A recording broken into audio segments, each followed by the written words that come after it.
அப்ப நேரடி எதிரி நாங்க தான். நீ பன்னெடுங்காலமா என்னைய என்னுடைய அடையாளத்தை அழிச்சு திராவிட முகமுடிய போட்டு என்னை ஏமாத்திட்டேன். இப்ப என் மேல சுமத்தப்பட்ட இழிவுங்கிறது பெரிய தேசிய அவமதிப்பா அந்த திராவிடத்தை பாக்குறேன். அதை தொடச்சேரிய தமிழ் தேசிய பிள்ளைகள் கிளர்ச்சி செய்யறோம். அப்ப நேரடி எதிரி எங்களுக்கும் அவங்களுக்கு தான். அப்படிங்கும்போது அங்கங்கே எழுச்சி விட்டு எழுகிற இளைஞர்களை வழக்க போட்டு இப்ப என் மேல நான் நிக்கிறேன். என் பிள்ளைகளுக்கு நான் இல்லாது இந்த பொண்ணு மேல 7 வழக்கு போடுறேன். ஒரு தடவை உள்ள போறோம், தொடர்ச்சியா படிக்குது. சீமான், வகைரா, சீதாலட்சுமி, சல்மான், நவநீதன் போயிட்டு அடுத்த 3வது மாசத்துல வாங்க அப்படின்னா அடுத்து போக முடியாது. அடுத்த அறிவிப்பு 7 வழக்கு நீ மொத்தமா படி. அப்படின்னா அந்த பிள்ளை என்ன முத நீதிமன்ற படி நீதிமன்றத்துக்கு ஏறும்போது ஒரு குற்ற உணர்வு, சமூக குற்றவாளி மாதிரி நாங்க ஒன்றும் செய்யல. அப்ப அது என்ன ஆகும்? தளர்ச்சி வரும். இப்ப எனக்குன்னா 200க்கும் மேற்பட்ட வழக்கு. தம்பி சொல்றாங்க நான் வழக்கு இல்லைன்னா விடியாது கிழக்குங்கிற கோட்பாட்டை கொண்டவன். சிறை அதை நிறை, தடை அதை உடைங்கிற கோட்பாட்டை சொல்லிக் கொடுத்து வளர்த்த தலைவனோட பிள்ளையா. அதனால அப்படி இந்த கடை வச்சிருக்கிற தம்பியை போய் நீ தாக்கி அளிக்கும் போது அவன் அச்சுருவான். இந்த கட்சியில இருந்தா நமக்கு பாதுகாப்பு இல்லைன்னு நினைப்பான். அவன் வெளியேறணும்னு நீ நினைக்கிற, அவன் என்ன ஆயிடுவான்? ஏன் வெறி ஆயிடுவான். புரியுதா? நீ வெளியேறணும்னு நினைக்கிற, அவன் பன்மடங்கு வெறி ஆயிடுவான். ஏன்னா நாங்க கருணாநிதி, எம்ஜிஆர், ஜெயலலிதா பார்த்து வந்த பிள்ளை இல்ல, உலக பெருவீரம் பிரபாகரனின் பிள்ளை. அதனால எங்களுக்கு உயிரும் மயிரும் ஒன்றென்று கருக, உதிர்ந்தால் ஒன்றென்று அறிகிற கோட்பாடு தான். வேற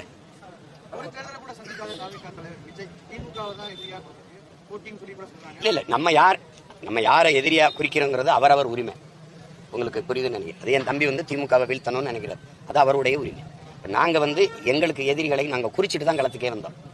புரியுதா? அப்ப அவர் தம்பி இந்த ஆட்சியை அப்புறப்படுத்தணும், இந்த வீழ்த்தணும்னு நினைக்கிறார், அது அவருடைய உரிமை, அவருடையது. ஏன் அதை சொல்றாருன்னு நீங்க தம்பிட்டு தான் கேட்கணும், அவங்க சார்ந்த கொள்கை பரப்பாளர்கிட்ட தான் கேட்கணும்.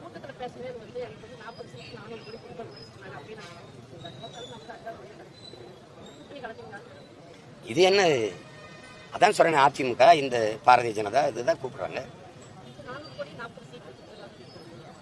உங்களுக்கு வேணுமா?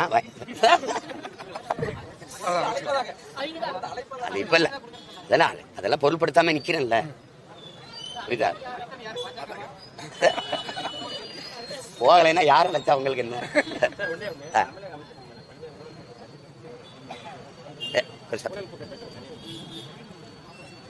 இல்ல இப்ப நீங்க ஊழல் குற்றச்சாட்டு இல்லாத துறை சொல்லுங்க.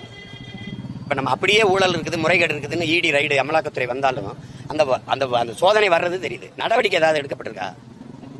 அப்படின்னா அந்த சோதனையே ஒரு கண்துடைப்பா தான் நான் பாக்குறேன். எல்லா முதன்மை அமைச்சர்கள் வீட்லயும் வந்திருக்கு, உங்களுக்கு புரியுதுன்னு நினைக்கிறேன். எல்லா வீடுகளையும் வந்திருக்கு. ஆனா என்ன நடவடிக்கை எடுக்கப்பட்டு? அப்ப அது மொத்தமாவே அது ஒரு ஏமாற்று. எப்பப்ப நீங்க பாத்தீங்கன்னா இந்த பாரதிய ஜனதா ஆட்சியில எங்க அமலாக்கத்துறை சோதனை இடி ரைடு போயிருக்கோ அங்கெல்லாம் பணம் வசூலிச்சிருக்கா இல்லையா? அதை மட்டும் சொல்லு. ஆமாவா இல்லையா சொல்லுங்க. அப்புறம் என்ன போய் பேசல.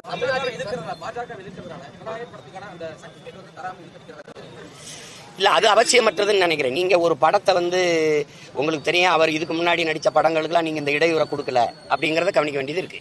இப்ப கோட்டுக்கோ அல்லது லியோக்கோ இந்த இடையூறு வரல.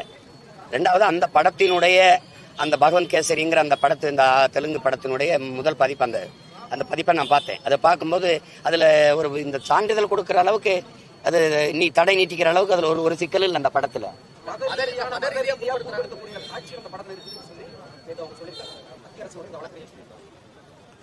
அப்படி இருந்தா கூட நீங்க மத ரீதியா இருக்குது அப்படின்னா அந்த காட்சியில நீக்கிட்டு வெளியிடுங்கன்னு தான் சொல்லணுமே ஒழிய, நீங்க சான்றிதழ் கொடுக்கவே இவ்வளவு காலம் அவர் ஒரு வெளியீட்டு தேதியை குறிச்சிட்டாரு, 9ஆம் தேதின்னு குறிச்சிட்டாரு. நீங்க அந்த தேதி வரைக்கும் அந்த சான்றிதழ் கொடுக்காம இழுக்கிறது அது சரியா இல்லையே? அது சரியா இல்லை, அது அவசியம் இல்லை. இந்த காட்சி வந்தா இது பாக்குற பார்வையாளர் மக்களை துன்பப்படுத்தும், அப்படி துன்புறுத்தும் சொல்லி நீங்க மத ரீதியா ஒரு காட்சி வர்றதுக்கே இவ்வளவு பேசுறேன். நீங்க ஒரு கோயில்ல விளக்கேற்றதை வச்சுக்கிட்டு இவ்வளவு பிரச்சனை கொண்டு போயிட்டே இருக்கிறீங்க. புண்படுத்தக்கூடாதுன்னு நினைக்கிறீங்கன்னா பிரமதத்து மக்களையும் புண்படுத்தக்கூடாதுன்னு நீங்க நினைச்சிருந்தீங்கன்னா நீங்க அங்கிட்டு கிடா வெட்டிக்கிறீங்க, நாங்க அங்கிட்டு விளக்கேற்றிக்கிறோம்னு சொல்லிட்டு போய்ப்பு இல்லை. அதே இவ்வளவு பெரிய பிரச்சனை ஆக்குறீங்க. அப்படியே வர்றதுன்னா நீ என்ன செய்யணும்? அந்த காட்சியை நீக்குங்க, அந்த உரையாடலை அமைதிப்படுத்துங்க, அந்த உரையாடலை நீக்குங்க. அதான் சொல்லியிருக்கணும். சான்றிதழே தராம இருக்க வேண்டிய தேவை என்ன வருது? அப்ப யோசிக்க வேண்டியது இருக்குல்ல. அப்ப கடந்த காலத்துல இருந்த படங்கள்ல எல்லாம் நீங்க ஒரு தடையும் சொல்ல விட்டுட்டீங்க. இப்ப அவரை தேர்தல் குறிச்சவன்னு சொல்லும்போது அப்ப தேவையற்ற ஒரு நெருக்கடியை கொடுக்குறீங்கிறதானே பாக்குறவங்களுக்கு தோணும். அது அவசியம் இல்லைன்னு நான் நினைக்கிறேன். அது அவசியம் இல்லை.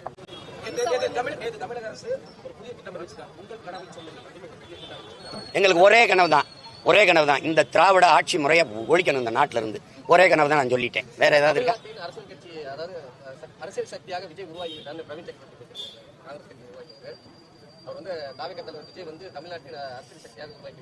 இல்ல, அவர் அதுல சேர இருக்கிறாரு, அதனால அவர் சொல்றாரு. அதை போய் பேசிட்டு வேண்டியது. அரசியல் சக்தியா உருவாகணும்னு தானே தம்பி கட்சியை தொடங்கி இருக்கிறாரு. இப்ப அது அதுல என்ன இருக்குது?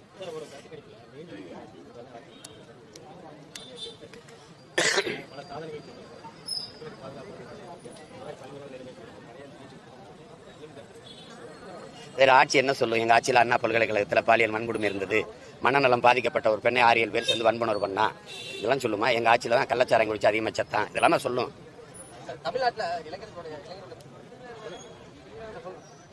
தமிழ்நாட்டில் சார் கஞ்சா புழக்க வழக்கம் இளைஞர்கள் அதிகரிச்சுட்டே வருது. ஆனால் மாசம் சொல்லியிருக்கா 0% தான் கஞ்சா புழக்க வழக்கம்.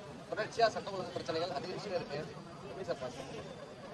அது இப்படி எடுத்துக்கணும். நீங்க கஞ்சா பயன்பாடு இல்லாம பயன்பாடு அதிகரிச்சிருச்சு, பயன்பாடு இல்லாதது 0ல இருக்கு. நீங்க அப்படிதான் பார்க்கணும். அப்படிதான் பார்க்கணும். இல்லை புரியுதா? எல்லாருமே பயன்படுத்துறாங்கன்னு. போதை கலாச்சாரம்ங்கிறது ஒரு நேர்மையாளன் ஆட்சியில எனக்கு தெரியாம கஞ்சா, அபின், கொக்கைன், இந்த மெத்தப்பட்டமைன் இதெல்லாம் உள்ள வருது அப்படின்னு அதை பத்தி பேச எனக்கு அருகதை இருக்கா? நானே சாராயத்தை அங்கீகரிச்சு வைக்கிறேன். அதுல குடிக்கிறதுல வியாபாரம் குறையக்கூடாதுன்னு நினைக்கிறேன். மாவட்ட ஆட்சியர் அங்க விற்பனை மேலாளர்களை கூப்பிட்டு கூட்டம் போடுறாரு.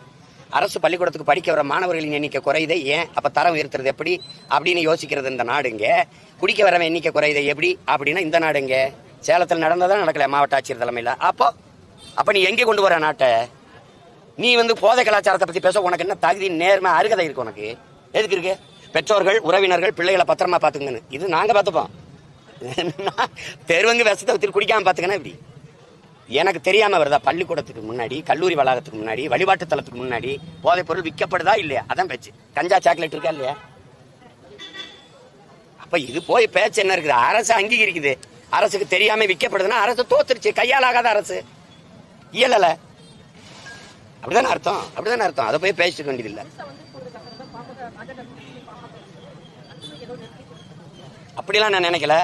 ஐயா அமித்ஷா வரலைனாலும் பாமக போகும். ஏன்னா பாமக ஏற்கனவே அந்த கூட்டணியில இருந்திருக்காங்க, இருந்து சட்டமன்றத்தை சந்திச்சிருக்காங்க. பாராளுமன்றத்தில் தான் பாரதிய ஜனதா கூட்டணிக்கு போனாங்க.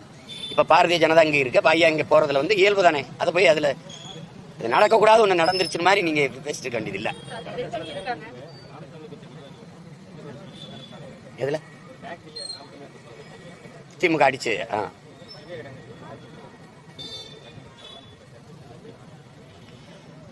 இல்ல அங்கங்க இப்ப அரசு மற்றவங்க என்ன சொன்னாலும் தெரியும். இந்த ஆட்சி, இந்த கட்சி என்ன நினைக்கும்னா அதுக்கு எதிரான வலுவான கோட்பாடா எங்களை தான் பார்க்கும். நீங்க எங்க அப்பா மணியரசன் சொன்னதா இந்துத்துவா அப்படிங்கிறதுக்கு நேர் எதிர் தமிழ் தேசியம் தான்.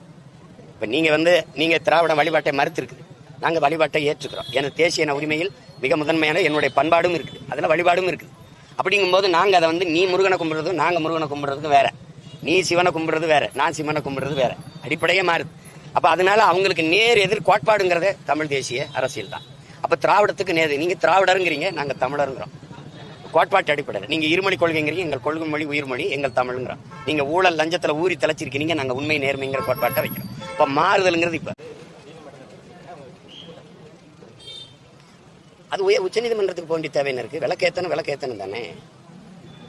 நீங்க விளக்கேத்து நீங்க உங்களுக்கு இறை வழிபாட்டை மறுத்து இருந்தா, நான் முருகன் திருமுருக பெருவிழாவை எடுக்கும்போது என்னை எளிவா நீங்க முரசொலியிலே கட்ட எழுதுனீங்க, பேசுனீங்க. அப்புறம் ஏன் முருகன் மாநாடு போட்டீங்க? ஏன் போட்டீங்க? நீங்க எல்லாம் குடும்பமே வேலை எல்லாருமே தூக்குனீங்க.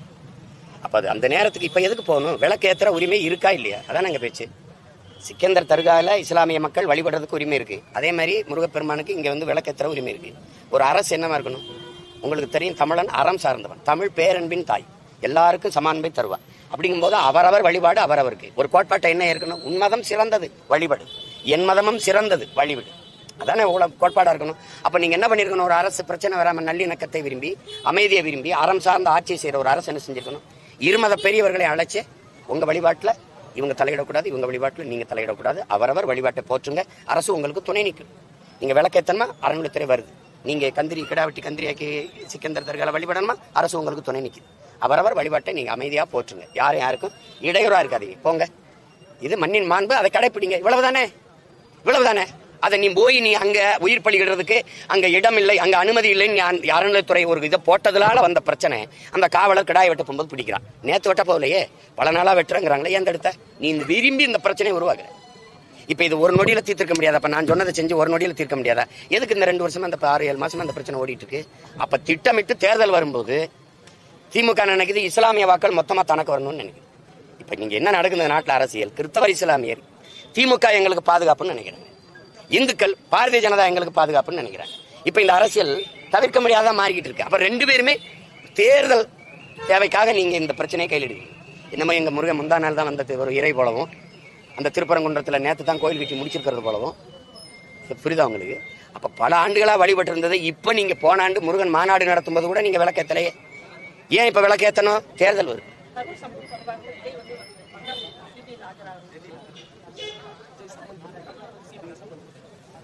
அது விசாரணை, அது எப்படி வருதுன்னு நமக்கு தெரியும். இப்ப நீங்க இப்படித்தான் பார்க்கணும். இப்ப எங்க மேல நான் இந்த வழக்குக்கு நிர்ணயிக்கிறேன். காலையில 10 மணிக்கு கிளம்பி வர முடியாதுன்னு நேற்றே வந்திருக்கேன். அப்புறம் 2 நாள் என்னுடைய நேரம், எனக்கு ஒவ்வொரு நொடியும் உயிர் நொடி. ஏன்னா நான் இங்க தேர்தல் நேரத்தில் அவ்வளவு வேலை செய்ய வேண்டியது. இப்ப நேரத்தின் அருமை எனக்கு தெரியுது. என்னை 2 நாளை நீங்க வீணடிக்கிறீங்க இந்த வழக்கை போட்டு. எவ்வளவு நேரம்? ஒரு 5 நிமிஷம் அந்த குறித்த நேரத்தை விட கூட பேசிட்டு இருந்தேன் உங்க குற்றச்சாட்டு. ஆனா இவ்வளவு பெரிய பழி நடந்திருக்கு, இவ்வளவு ஒரு சிக்கல் என் தம்பி மேல நீங்க விசாரணை வளையத்துக்குள்ள இந்த அரசு கொண்டு வரலையே. எங்க மேல இவ்வளவு வழக்க போட்டிருக்கீங்க, 7 வழக்க போட்டிருக்கீங்க. அதனால விசாரிக்கிறதுல குற்றம் இல்லை. அது என்ன இறுதியா என்ன குற்றச்சாட்டை வைக்கிறாங்க, எதை நிரூபிக்கிறாங்க, எது நிரூபிக்க முடியல, அதை வச்சுதான் விசாரணைக்கு அழைக்கிறதுலே நம்ம போய் அதுக்கு கருத்து சொல்லிக்கிட்டு இருக்க வேண்டியது இல்லை.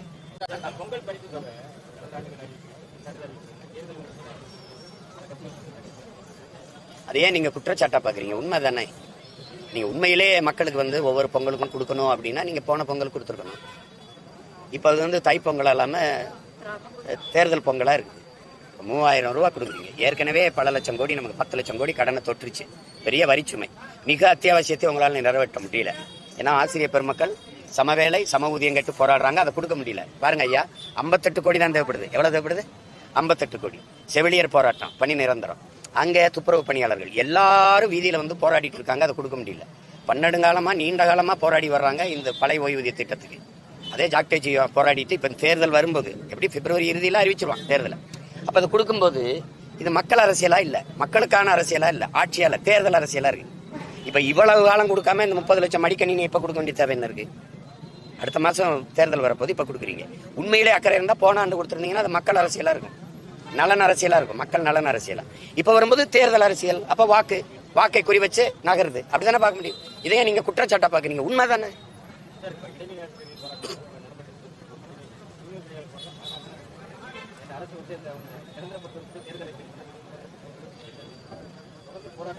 இல்ல, அமைப்பு வலுவா இருக்கிறதுக்கு அது கவனம் செலுத்துது. ஜாக்டோஜியில 60 லட்சம் வாக்கு கிட்ட இருக்கு உங்களுக்கு, அதனால அது கவனம் செலுத்துது. அதை பகைச்சுக்கிட்டா பெரிய பின்னடைவு வரும்னு நினைக்குது. ஆனா இந்த துப்புரவு பணியாளர்கள் உதிரிகளா இருக்காங்க, ஒரு பெரிய வலிமையா இல்ல. பகுதி நேர ஆசிரியர்கள் பல லட்சம் தான் இருக்காங்க, குறுகிய இருக்காங்க.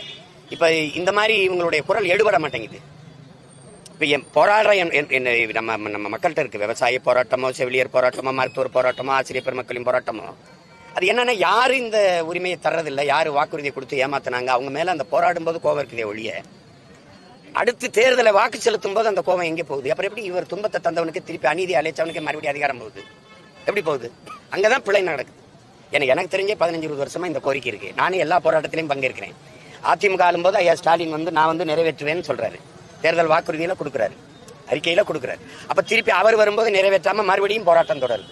அப்ப அவர் நின்று போராடினாரு, நானும் நின்று போராடுறேன். இப்ப அவர் ஆட்சியில நான் நின்று போராடுறேன், அவருக்கு அதே கோரிக்கையை வச்சு. இது ஒரு வழக்கமா நடக்கிற ஒரு ஏமாற்றா இருக்கு. அதுல படித்த கற்றறிந்த பெருமக்களே இதை தொடர்ச்சியா இந்த தவறை செய்து கொண்டே போனா இது சரியா இல்ல, சரியா இல்ல.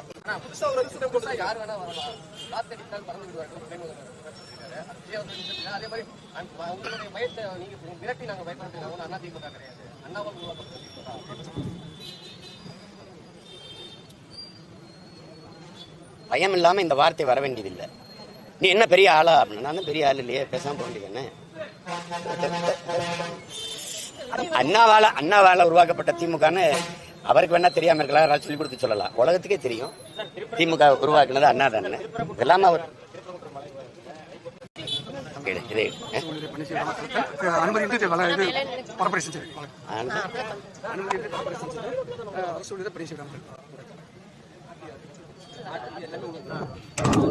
யார் போட்டது? தேர்தல் ஆணையம்.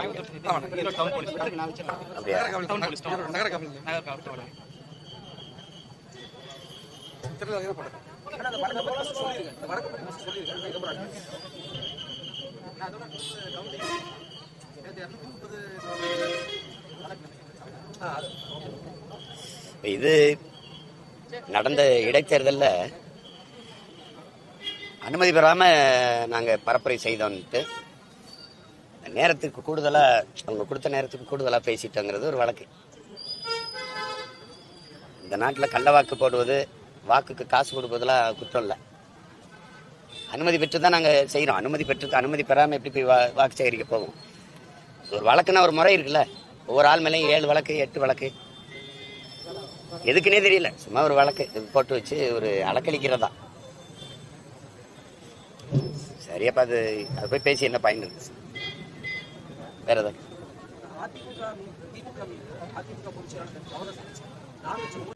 சொல்லுங்க.